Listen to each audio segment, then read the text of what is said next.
This is Revathi. Welcome back to writer Revathi channel. Villain episode number 250. కథను రచించిన వారు నక్షత్ర గారు. స్టార్ట్ అయిన అభి దివ్య న్యూ జర్నీ. కథలోకి వెళ్ళబోయే ముందు దయచేసి వీడియోకి ఒక లైక్ ఇవ్వండి, అలాగే హైప్ ఇచ్చి వీడియోని సపోర్ట్ చేయండి. కోడలు మాటలకు కళ్యాణి గారి మనసు కరిగిపోతుంటుంది. దివ్య మనసులో ఇంతగా బాధ ఉందా? జయరాం గారు మనసులో అనుకున్నారు. తిరిగి దివ్య అదే బాధతో మాట్లాడుతూ, ఎప్పటికైనా మీ ఈగో పక్కకు పెట్టి నాతో ప్రేమగా మాట్లాడతారేమోనని ఎదురు చూస్తూ వచ్చాను. కానీ ఇప్పటి వరకు అలా జరగలేదు. ఇప్పుడు నేను అభితో కొత్త జీవితం మొదలు పెట్టబోతున్న తరుణంలో నా బాధను మీకు చెప్పుకోవాలనిపించి చెప్పుకుంటున్నాను. ఆ రోజు రోడ్డు మీద అభి నన్ను కొట్టిన విషయంలో మా అన్నయ్య ఇక్కడికి వచ్చి గొడవ చేయటం తప్పే, అది కాదని చెప్పను. కానీ అది మనసులో పెట్టుకొని మీరు నన్ను బాధ పెట్టడం మాత్రం కరెక్ట్ కాదు అత్తయ్య గారు అని అంది, కళ్ళల నుండి దాటుకుంటూ వస్తున్న కన్నీళ్లతో. కోడలు కన్నీళ్లు చూడగానే కళ్యాణి గారు చలించిపోతూ, అమ్మ దివ్య అంటూ తన 2 భుజాల మీద చేతులు పెట్టింది. దివ్య కన్నీళ్లు పెడుతూ ఒక్కసారిగా వాళ్ళ అత్తగారిని హక్ చేసుకుంది. కళ్యాణి గారు తన ఇగోతో చేసిన తప్పు కోడలు కన్నీళ్ల రూపంలో ఇంకా అర్థమవుతూ కోడల్ని ప్రేమగా హత్తుకుంది. వాళ్ళిద్దరినీ అలా చూస్తున్న జయరాం గారి కళ్ళు కూడా చెమ్మగిల్లుతుంటాయి. దివ్య వాళ్ళ అత్తగారిని పట్టుకొని ఇంకా అంతే ఏడుస్తుంటే కళ్యాణి గారు తట్టుకోలేక, ఏడవకు తల్లి, ఇంకెప్పుడు నేను నిన్ను బాధ పెట్టను. ఏదో నీకున్న పొగరు గర్వంతో నన్ను అత్తయ్య గారు అని పిలవడం లేదని అనుకున్నాను, కానీ నీ మనసులో ఇంత బాధ ఉందని గ్రహించలేకపోయిన పిచ్చిదాన్ని.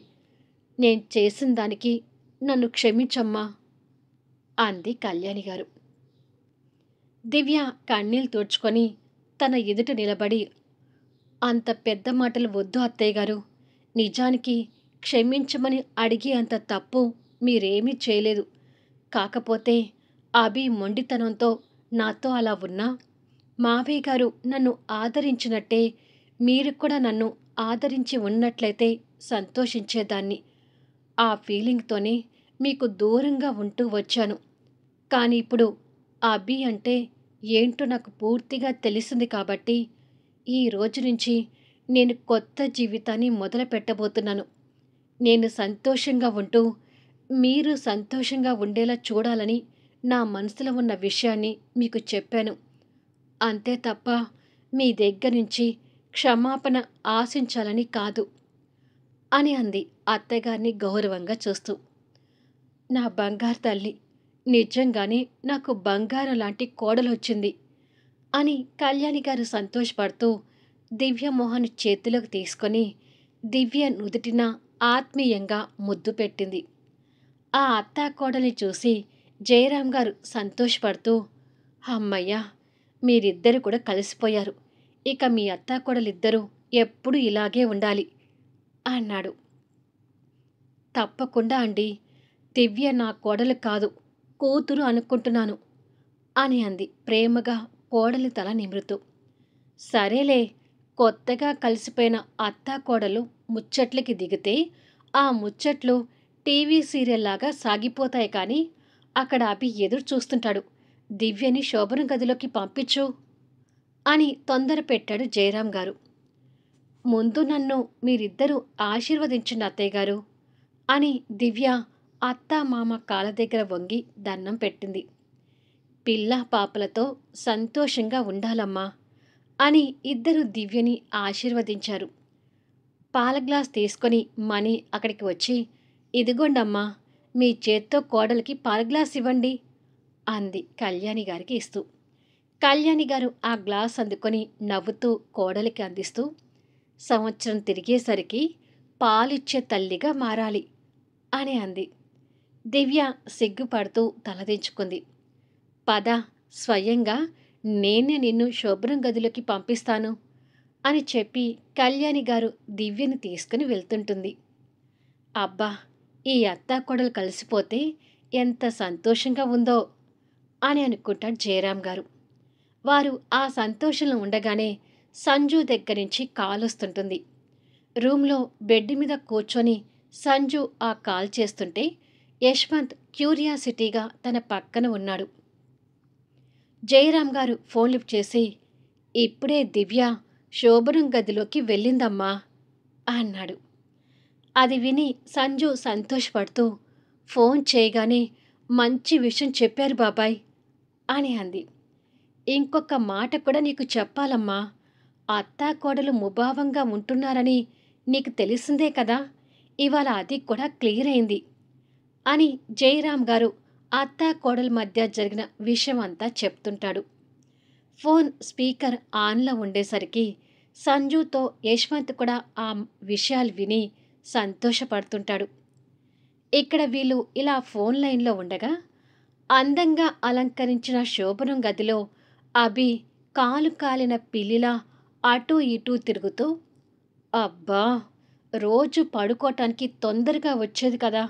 ఈ రోజేంటి ఇంత లేట్ చేస్తుంది" అని అనుకొని ఎదురు చూస్తూ ఉండగా, కళ్యాణి గారు నవ్వుతూ దివ్యని లోపలికి తీసుకొని వచ్చింది.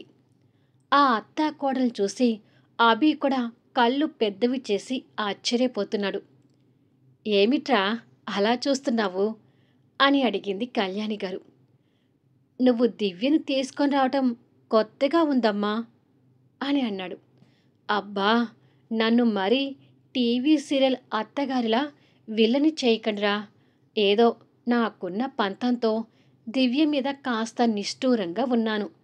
నా బంగారు తల్లి నా ప్రవర్తనకు ఎంత బాధపడిందో ఇంతకు ముందే తెలిసింది. ఇక మళ్ళీ ఆ క్షణాలు మా మధ్య రావు. సరేలే, ఇక మీ మధ్య నేను ఎక్కువసేపు ఉండటం మంచిది కాదు. నేను వెళ్తాను" అని చెప్పి వెళ్ళిపోయింది. అత్తాకోడలు అలా కలిసినందుకు అభి సంతోషపడుతూ దివ్య వైపు చూసేసరికి, ఎప్పుడూ లేని దివ్య ఇప్పుడు సిగ్గుపడుతుంటే తన చేతిలో ఉన్న పాల గ్లాస్ చిన్నగా షేక్ అవుతుంటుంది. తన టెన్షన్ చూసి అభి నవ్వుతూ డోర్ దగ్గరికి వెళ్ళి డోర్ క్లోజ్ చేసి తన దగ్గరికి వస్తుంటాడు. అభి దగ్గరగా వస్తుంటే దివ్య హార్ట్ బీట్ పెరుగుతుంటుంది. దగ్గరికి వచ్చి గ్రీన్ బార్డర్ వైట్ శారీలో ముద్దు గుమ్మలాగా కనిపిస్తున్న భార్యని చూసి మైమర్చిపోతూ తన చేతిలో ఉన్న పాల గ్లాస్ అందుకున్నాడు. దివ్య సిగ్గుతో దించిన తలను పైకి ఎత్తలేకపోతుంటుంది.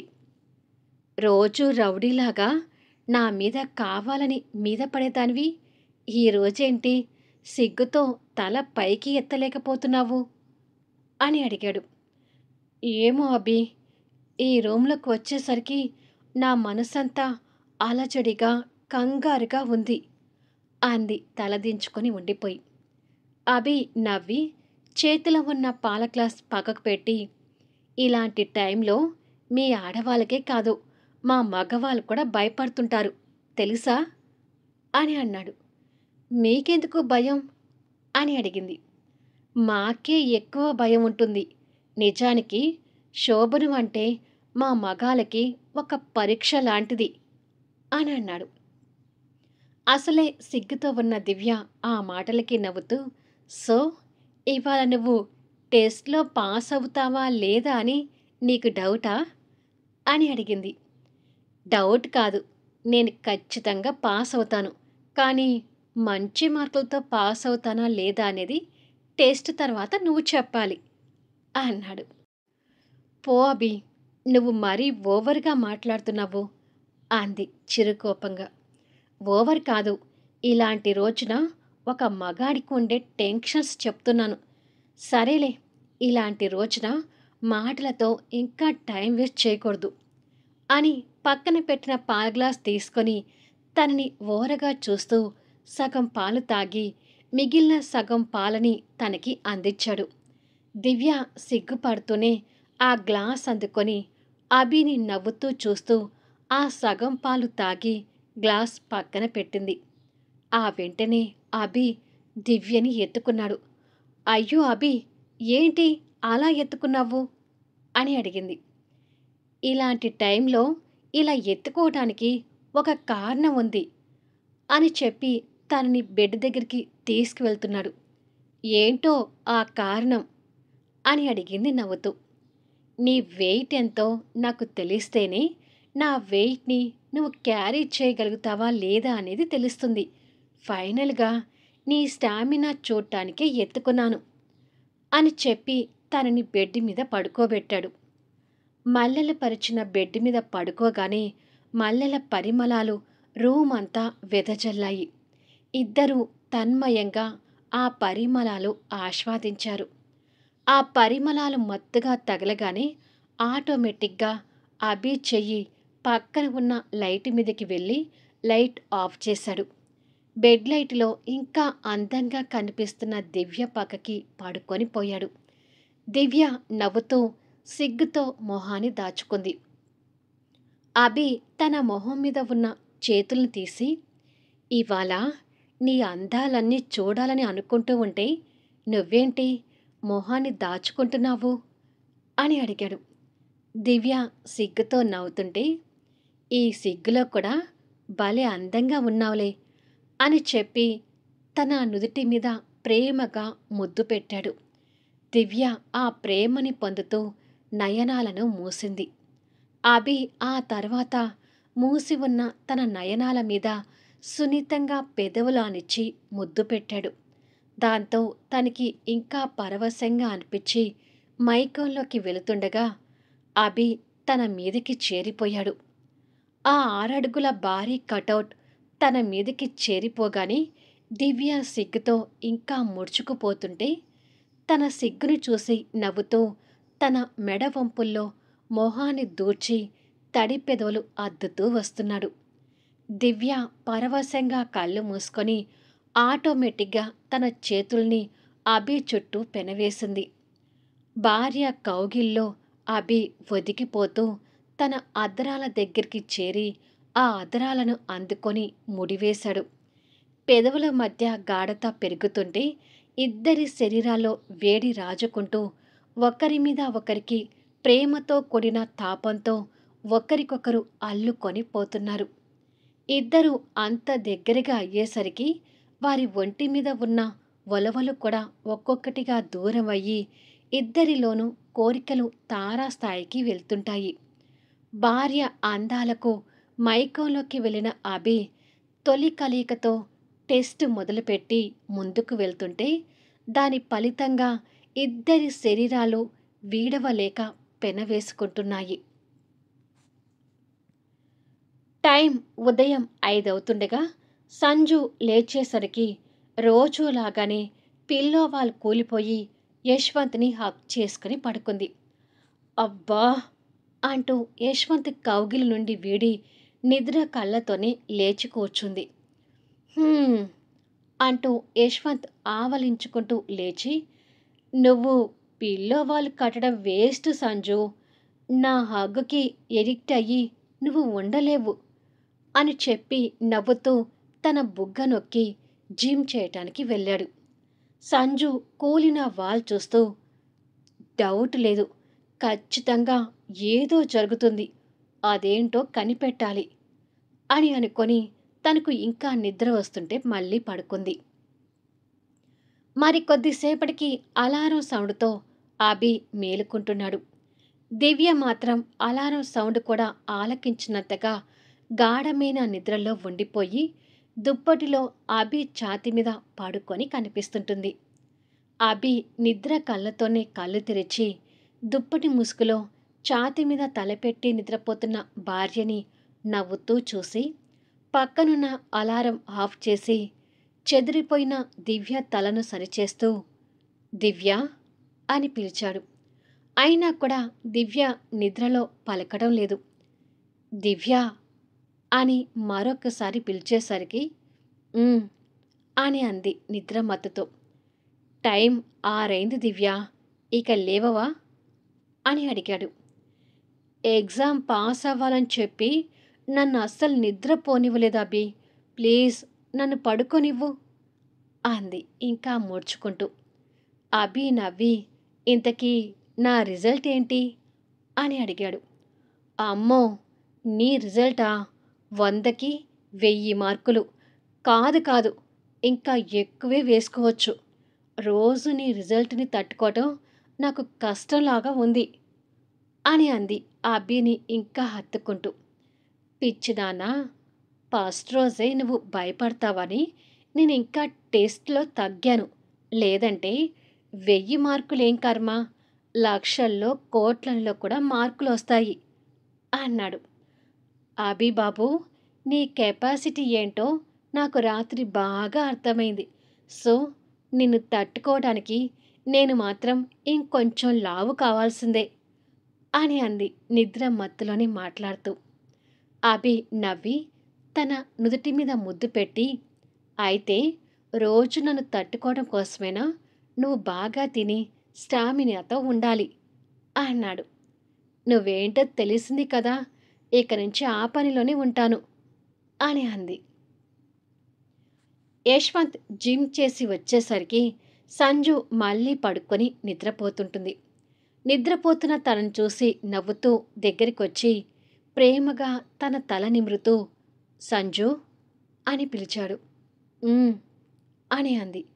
రోజు ఉదయం లేచి వాకింగ్ చేస్తే నీకు బేబీకి బాగుంటుంది సంజు అన్నాడు.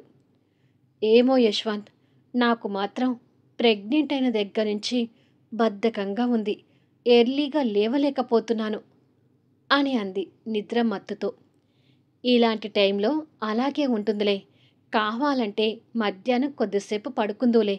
ఇప్పుడు మాత్రం లే అని సంజుని బలవంతంగా లేపి దగ్గరలో ఉన్న పార్కులోకి తీసుకువెళ్ళి తనతో ముచ్చట్లు చెప్తూ వాకింగ్ చేయిస్తున్నాడు. ఆదిత్య ఇంకా నిద్రపోతుంటే స్వాతి నిద్ర లేపుతూ, ఇవాళ మనం హనీమూన్‌కి బయలుదేరుతున్నాం. ప్రయాణం ఉంది ఆదిత్య, త్వరగా లే అని అంది.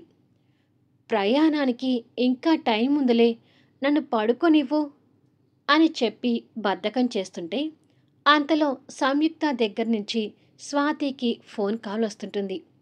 సంయుక్త వాకింగ్ కోసమని వచ్చి రాహుల్ పక్కన బెంచి మీద కూర్చొని ఆ కాల్ మాట్లాడుతూ ఉంటుంది. స్వాతి లిఫ్ట్ చేసి హలో అని అనగానే, ఇవాళ హనీమూన్‌కి బయలుదేరుతున్నారంట కదా, ఆదిత్య చెప్పాడు. హ్యాపీ జర్నీ అంది సంయుక్త. Thank you. ఇంతకీ మీరు ప్రేమికులుగా ఇంకా ఎన్నాళ్ళుంటారు? పెళ్లి చేసుకోరా అని అడిగింది స్వాతి. ఆదిత్య లేచి కూర్చొని, పాపం రాహుల్నైనా కొన్ని రోజులు ప్రశాంతంగా ఉండనివ్వరాదు, అప్పుడే ఈ పెళ్ళి అనే జైలు ఎందుకు అన్నాడు. స్పీకర్ ఆన్లో ఉండేసరికి రాహుల్ ఆ ఫోన్ తీసుకొని, పెళ్లి చేసుకుంటే అంత కష్టంగా ఉందా ఆదిత్య అని కంగారుగా అడిగాడు. చాలా కష్టంగా ఉంది. మనకి వాళ్ళ చేతుల్లో ఉన్నట్టే. అప్పుడు వాళ్ళు కీ ఇచ్చినట్టుగా మనం ఆడుతూ ఉండాలి అన్నాడు ఆదిత్య. ఆహా, నువ్వు నా మాట భలే వింటున్నావు కదా అని ఆదిత్య చెవి పిండుతూ ఉంటుంది స్వాతి. అలా నలుగురు సరదాగా ఫోన్ కాల్ మాట్లాడుతూ ఉంటారు. రాకేష్ వాకింగ్ అని వచ్చి పార్కులో యశ్వంత్ సంజు వాళ్ళని చూసి ఈర్ష్య చెందుతూ వాళ్ళని వీడియో తీస్తుంటాడు. కొద్దిసేపటికి షీలా ఫోన్లో ఆ వీడియో చూస్తూ మండిపోతుంటుంది. మళ్ళీ నెక్స్ట్ వీడియోలో కలుద్దాం. ఇప్పుడు షీలా నిర్ణయాలు ఎలా ఉండబోతాయి, దానివల్ల జరిగే పరిణామాలు ఏంటి? కథ నచ్చితే దయచేసి లైక్ చేయండి, హైప్ ఇవ్వండి, మీ అమూల్యమైన కామెంట్స్ షేర్ చేయండి. Thank you for listening.